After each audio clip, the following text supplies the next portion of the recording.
வணக்கம் ரோவலே. இன்றைக்கு பார்ப்பீங்க என்னடா இவன் சட்டியோடு நிற்கிறான். நாங்கள் இந்த பருப்பை வச்சு தான் நாங்கள் இன்றைக்கு உங்களுக்கு படையப்பா வடை சுட்டு காட்ட போகிறோம். கூடுதலாக இந்த வீதி ஓரங்களில் இந்த மாலை நேரங்களில் நாங்கள் பயணம் செய்யும் போது கூடுதலாக அந்த வண்டியில் வச்சு தள்ளி விற்று கொண்டு அந்த வடை தான் நாங்கள் இன்றைக்கு செய்து காட்ட போகிறோம். இன்றைக்கி நீங்கள் அப்படியே இந்த இயற்கையோட இந்த காணொலி இருக்குமென்று நான் நினைக்கிறேன். அப்படியே வாங்க காணொலிக்குள்ளே போகலாம். இப்போ பார்த்தீங்கன்னா இந்த கடலை பருப்பை நாங்கள் நல்லா ஊற விடணும். நாங்கள் ஒரு மணித்தியாலம் அளவில் இந்த கடலை பருப்பை நல்லா ஊற விடுவோம். ஊற விட்டால் தான் எங்களுக்கு வடை சுடுறதுக்கு நல்ல வடிவாக பதமாக நிலஞ்சிருக்கு. அதுக்கப்புறம் தான் நாங்கள் அந்த பருப்பை நாங்கள் அரைச்சி எடுக்கணும். இன்றைக்கு நாங்கள் அதை கடலை பருப்பை வச்சு நாங்கள் அம்மிலாம் இன்றைக்கு நாங்கள் அரைக்க போகிறோம். இயற்கையான முறையெல்லாம் நாங்கள் இந்த சிட்டுண்டியாக செய்ய போகிறோம். நாங்கள் மிக்சியில் எல்லாம் அரைக்கல, நாங்கள் அம்மியில் அரைச்சி காட்டோம். இப்போ பார்த்தீங்கன்னா நாங்கள் கடலை பருப்பை நல்ல வடிவாக வடித்து எடுத்துட்டோம். நல்லா ஊறிட்டோம். நாங்கள் நல்லா ஊறிட்டோம். இனி அம்மியில் தான் அரைக்க போகிறோம்.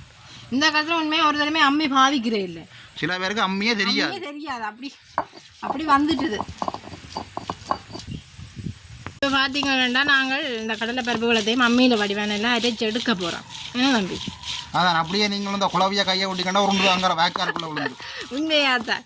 ஆனால் இந்த காலத்தில் ஒருத்தருக்கும் அம்மியே தெரியாது. நான் நினைக்கிறேன் எங்கேயாவது ஒரு சில விட்டு தான் இந்த அம்மி இருக்குது, அம்மியும் குழவியும். அந்தளவுக்கு காலம் வந்துட்டுது.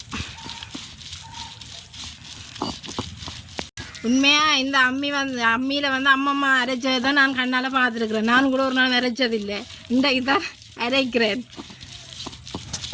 ஆனால் அம்மியில் அரைச்சி சுட்டா உண்மையாக நல்ல டேஸ்ட்டாக இருக்குமே. அதான் அந்த பண்டில் வாங்கி சாப்பிட்றத விட இது நிறைய சுவையாக இருக்குது. இந்த அம்மிக்கு பெரிய ஒரு கதை இருக்குது தெரியுமோ? இது ஒரு 3-4 தலைமுறை கண்டுட்டு இந்த அம்மி. நாங்கள் இடமே இந்த போயக்க மண்ணுக்கீரை எப்படி தாத்துட்டு போனாங்க. அதுதான் வந்து தேடி பிடிக்க அவ்வளோ கஷ்டப்பட்டு நாங்கள் அப்படிதான் பாதுகாத்து இந்த அம்மியை வச்சிருக்கிறோம். தேடி பிடிச்சி எடுத்து கொடுத்ததே நான் தான் இந்த அம்மியை. உண்மைதான் தம்பி, உண்மைதான். ஆனால் அப்படியே கூட ஏன்னா கல்லூரிலெல்லாம் கொண்டே அப்படியே போகிற இடத்துல இருந்தெல்லாம் விட்டுட்டு போனாங்கள் தானே இடம்பேந்து. அப்படியே நாங்கள் முழுக்கனே அப்படியே அரைச்செடுப்போமா? இப்போ பார்த்தீங்கன்னா நாங்கள் அவ்வளோ கடலை பருப்பையும் அரைச்சி எடுத்துட்டோமே நல்ல பதமா. ஆனால் நல்லா அரைக்கக்கூடாது, கொஞ்சம் அறுவல் ஒரு வேலை ஏன்னா அதான் அப்படி இருந்தால் தான் நல்ல டேஸ்ட்டாக இருக்கும். பட்டு போல அரைக்கக்கூடாது. இப்படியே நாங்கள் அரைச்சி எடுத்துட்டோம் பாருங்க. நல்ல பதமாக அரைச்சி எடுத்துருக்குறோம். என்ன கிடைக்கிட இப்படி முழு பருப்பு இருந்தால் தான் நல்லா இருக்கும், சாப்பிட நல்லா இருக்கும், கடிப்படம் நல்லா அப்படின்னா. ஓ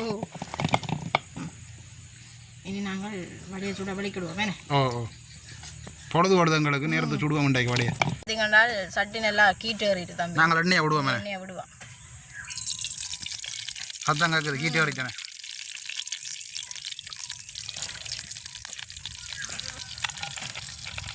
இப்போ என்னென்னா இந்த அரைச்சி வச்ச கடலையோட நாங்கள் என்னென்ன சேர்க்க போகிறோம்ன்றது தான் நான் சொல்ல போகிறேன் தம்பி. இதுக்கு தேவையான அளவு உப்பு. நான் உப்பு தூள் தான் சேர்க்கிறேன்.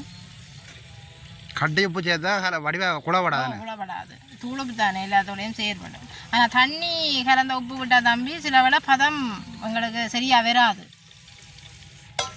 அதோட வெங்காயம் வெட்டி வச்சுக்கிற வெங்காயம், நாங்கள் சின்ன வெங்காயம் தான் எடுத்த நாங்களே. நல்லா சின்ன வெங்காயம் நல்ல டேஸ்ட்டாக இருக்குது. கட்டாயம் நாங்கள் இதுக்கு உள்ளி போடணும். கடலை பருப்பல்லோ, அதான் இப்போ உள்ளி சேர்த்துக்கொள்வோம். அடுத்ததாக பெருஞ்சீரகமும் தேவையான அளவு சேர்த்துக்கொள்வோம்.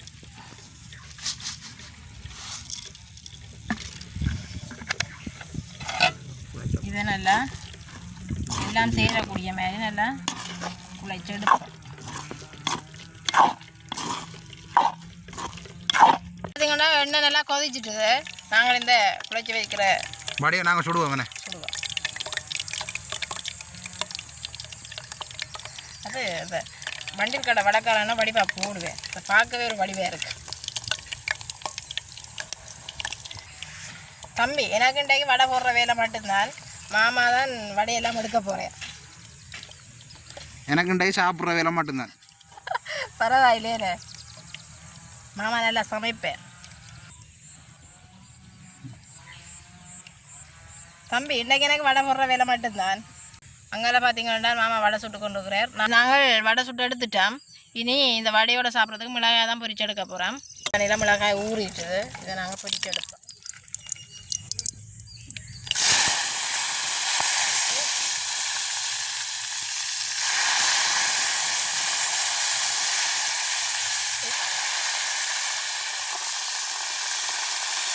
அப்படியே நான் மிளகாயை பொறிச்சு எடுப்போங்கண்ணே. இப்போ பார்த்தீங்கன்னா எல்லாம் ரெடி தம்பி என்ன.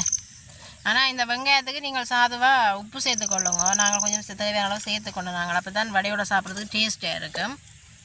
வாங்க இது எப்படி இருக்குன்னு சாப்பிட்டு பார்ப்போம். பார்த்தீங்கன்னா நாங்கள் வடையெல்லாம் சுட்டு எடுத்து கொண்டு வந்துட்டோம். நாங்கள் இந்த வடை எப்படி இருக்குன்னு நாங்கள் இப்போ சாப்பிட்டு தான் பார்க்க போகிறோம். ஆனால் இந்த வடையை தனியாக சாப்பிட்றத விட வெங்காயம் மிளகாயெல்லாம் சேர்த்து சாப்பிட தான் அது டேஸ்ட் ஆகும். எப்படி இருக்குது தம்பி படையப்பா வடை? ஆனால் அந்த கடையில் விற்கிறத விட இது செம்மையாக இருக்குது இந்த வடை. ஏன்னா அம்மியில் தான் இறைச்சி நாங்கள். இப்போ கடையில் சுடுறாக்கள் வந்து மிக்சிலாம் இறைச்சிட்டிப்பினா அதான் வித்தியாசம். சட்டப்படி ஆனால் எங்களுக்கு ஒரு கொஞ்சம் நேரம் காணுமேனே. கொஞ்சம் நேரம் கணக்கு நேரம் தேவையில்லையோ? பின்னேற டைம் டீயோடையோ பிளேன் டீயோடையோ சுட்டு சாப்பிடலாம். கட்டாயம் இதுக்கு வெங்காயமும் மிளகாயும் கட்டாயம் அதான் അതിൻ്റെ சுவையை கொண்டு வரதோ. ஆனால் நான் இந்த கடையில் வாங்கி சாப்பிட்ருக்குறேன். அதை விட இது தனிச்சுவையாக இருக்குது. நிறைய வித்தியாசம் இருக்குது. நாங்கள் வீட்டில் செய்து சாப்பிட்றதுக்கும் கடையில் வாங்கி சாப்பிட்றதுக்கும் நிறைய வித்தியாசம் இருக்குது.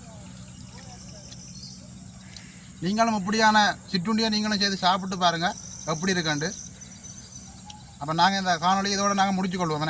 இருந்துட்டு தானே நிறைய பேர் பார்த்து கொண்டிருக்கோம் இந்த வடையை சாப்பிட்றதுக்கு. கொடுத்து தானே சாப்பிடுவோம். அப்போ நாங்கள் இந்த காணொலி இதோட முடிச்சுக்கொள்வோம். பாய்.